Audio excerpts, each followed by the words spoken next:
Hello, everyone. What's good? Welcome to a very special interview of the What's Good Games podcast. We are joined today by Mr. Ian Dallas, the creative lead over at Giant Sparrow. Ian, thank you so much for joining Brittany and I.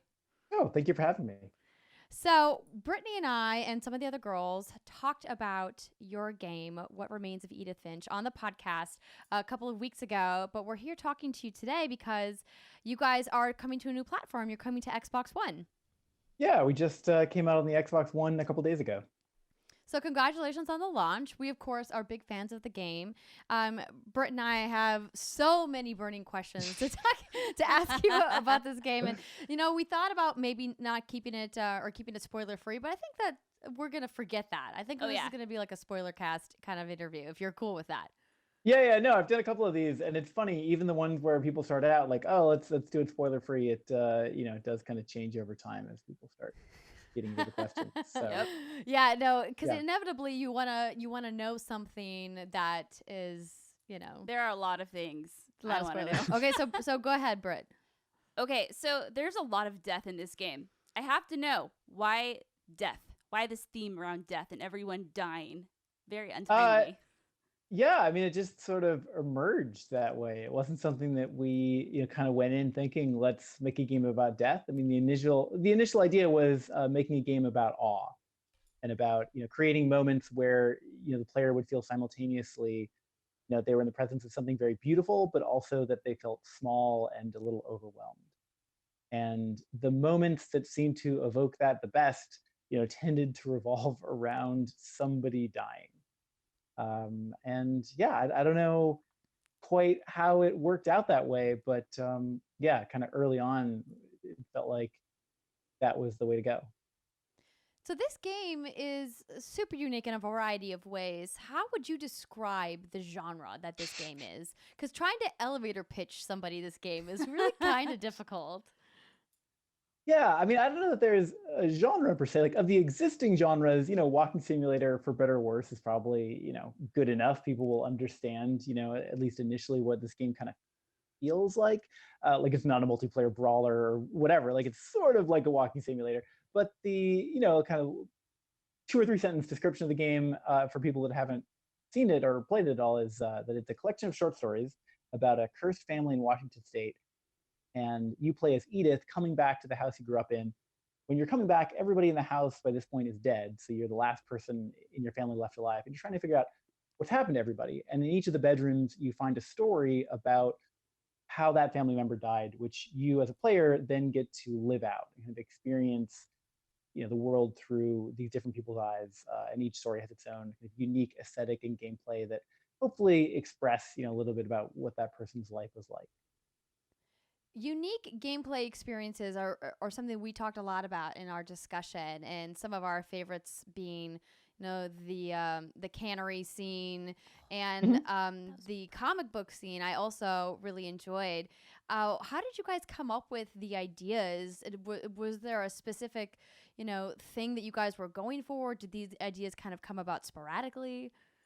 Well, again, usually they came about because of an interest in the sense of awe. Like that was kind of the thing that united all these stories, was a moment that we felt like, we could kind of get to that was within that story. Usually we started with a mechanic where it would be something like, memories of what it felt like to be on a swing set when you were a child.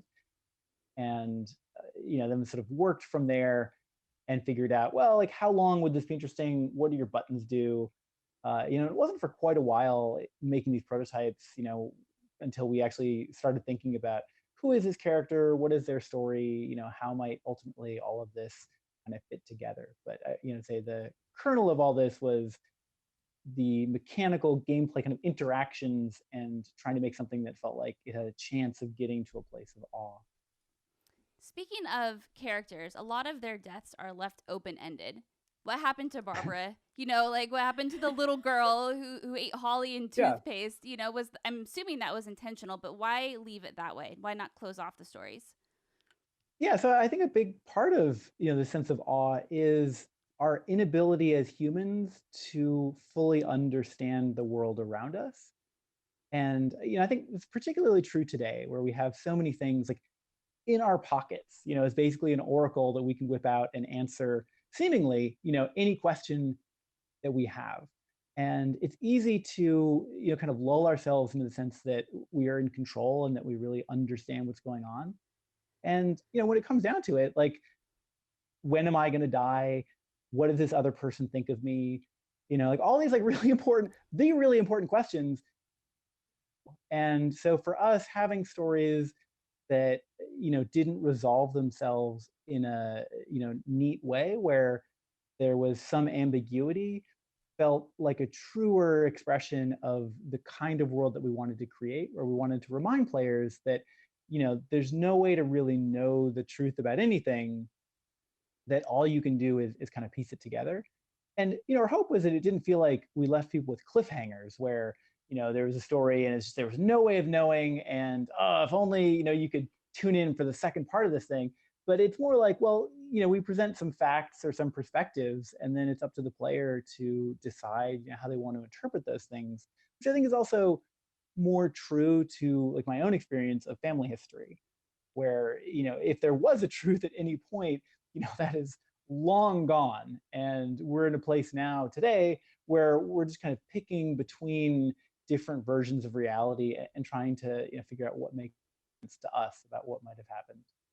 So do you know what really happened to Barbara, or do you haven't figured that out yourself yet? I want to know what happened to poor Barbara, the child star. It's a very human desire to want to know, what happened. And, I can honestly say I have no idea, partly because, these stories were from the very beginning designed to have, a slightly ambiguous, ending to them, but also because the stories have evolved so much over time. Like, in the very beginning of this game, it was a completely different experience. And each of these stories, has gone through so many revisions that it's hard for me to even remember quite where we landed or why it would have things be the way they are. And, in some ways it's sort of like made itself. But, I think in Barbara's case, there's a good argument that, the simplest version, right, is that Rick just killed her. Like that definitely happens, with boyfriends that get out of control. Maybe she ran away. It could be that she really was eaten. I mean, my personal favorite is always just that the answer is exactly the thing that you've seen. It's like, oh yeah, no, there were monsters. And at one point in this game, and this is the thing that's really hard for me as a creator of it, like there was magic in the world. Like you as Edith would cast spells and do things. And obviously the game that we ended up with is nothing like that, right? There's no overt magic.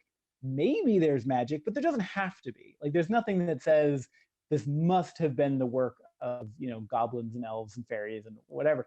But, just for me personally, I do kind of like the idea that each of these stories is like, no, it's very simple. It's like, she was eaten by, a monster or whatever.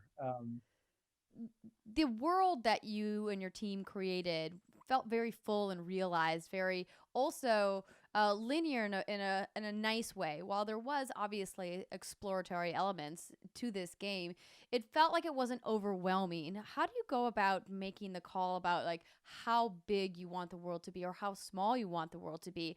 Obviously, a lot of it was done very deliberately. Did you guys have other ideas that you either wanted to add in or had to cut?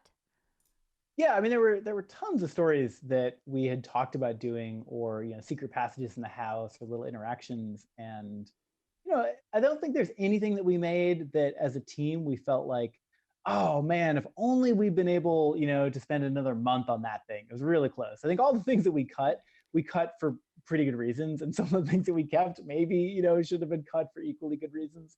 But yeah, I don't think that we really had a sense of, oh, the game should be this long, like this is how long it should be. For the stories, I think we did have a sense. Looking at like Molly's story was one of the very first we ever did, and that story is like around 20 minutes or so, and that felt like about as long as made sense. I mean, partly, and this is going to sound a little bit stupid, but just because we didn't want to have any kind of saving, in the middle of these stories, because I think when you get to a point where you save as a player, that actually kind of feels like a stopping point. It kind of breaks the tension. And we wanted to save those moments for places where it actually made sense and fit the pacing. So like when you enter a new bedroom, we throw up a very visible saving icon, which is no longer required. I mean, on consoles in the old days, you used to have to show something that said you were saving, but that's no longer a requirement. We do it just so that players actually feel like, oh, I can put the controller down. I can go get a sandwich. I can do whatever it is that I want to do with my day. I mean, again, like it's one of those things that sounds really stupid, but on the Unfinished Swan, we did something similar where our previous game, where when you entered a new area, these like bars, black bars would come down the top and the bottom of the screen, to give it kind of cinematic feel that would tell players like, oh, you've reached a new area. It's time, you can take a breather.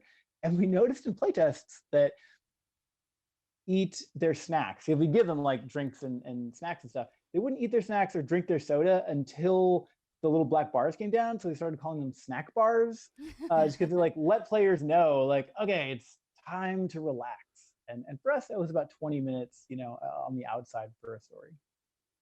No, that makes sense. I mean, I ran into a problem where, in this story where you're the owl and you have to catch the rabbit, that I was having a lot of trouble catching the second rabbit, the mama rabbit. And so I was like stuck in a loop of that section for like 15 minutes trying to catch the rabbits. I'm sure it was just me like pressing the button at the wrong time or something. But I was like, man, well, this is really hard. Like with the second rabbit that makes that rabbit, I think, impossible to catch. Although I knew it wasn't my fault. Yeah, I mean, I don't know if you had to restart in order to catch the rabbit ultimately, but I usually ended up when closing we've the seen game, bug, and reopening it. Yeah, that may totally be the bug. And if you got it, I mean, I apologize, but then I'm also sort of really impressed because that is a 1 in 100 chance. We know because when I'm gonna run out and buy a lottery ticket. I'll be right back. Yeah, no, like we counted the number of people at PAX that came through because there was this whole like pin thing you would win and whatever. We know like, okay, 200 and some people came. 2 times we saw that bug. So we tried to reproduce it. Our QA tried to reproduce it. You are a very unlucky woman, I guess. But yeah. Shit happens, I guess. Probably not your fault. Yeah. And apologies to anybody else out there that got that bug. Like that was one of those heartbreakers where like we really tried to fix it and it's so hard to I'm sure no one out there is holding a grudge against you anywhere. I'm sure it's fine. The game is fantastic. So our co-host, Christine Steimer, is off screen helping us man some tech stuff, but I know she's dying to know, did the little girl die of Holly poisoning? Did Molly Can die we from confirm Holly? that? I mean, yeah, that is one. Yes, we can confirm that could have happened. That's not a confirmation, Ian. Right. I mean, well, in light of my other answers, like she might have been eaten by a tentacle monster. She might have eaten these holly berries. We heard somebody. It could be, something in the toothpaste.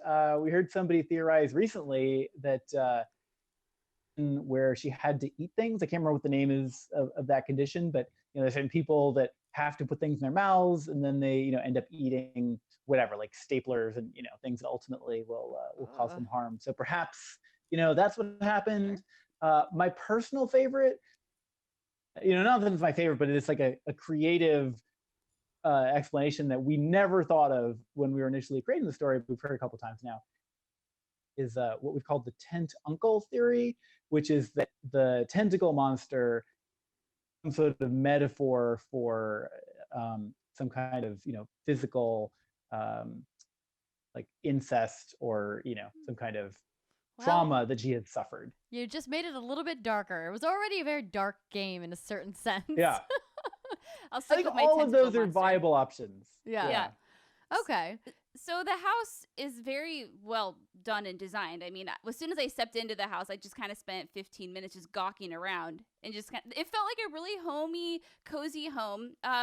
So you've done the house thing. Is there any other game you'd like to make with a different setting, but the same sort of idea, like a ship, a ghost ship? I mean, I would love to do another story that was a collection of tales. I think that for me as a player really solves a lot of problems in a fairly elegant way. Like I think I have a hard time in a lot of games sustaining interest in a story that lasts for 3 or 4 hours. Like it starts to feel like, wait, who is that person? Like there's so much going on in a normal game that I can't remember characters, beyond half an hour to an hour. So I would love to do another collection of stories. I don't know, if it's like initially the idea for this was some kind of breakfast club, like a group of high schoolers who were sharing stories, something around a campfire. Or there's a lot of other options. I mean, it's like Canterbury Tales, basically with a group of travelers that are spinning yarns and telling stories. But yeah, I mean, probably we're not going to race out to do another game about a house. I think we've have done what we have to say there. But yeah, something else in the future.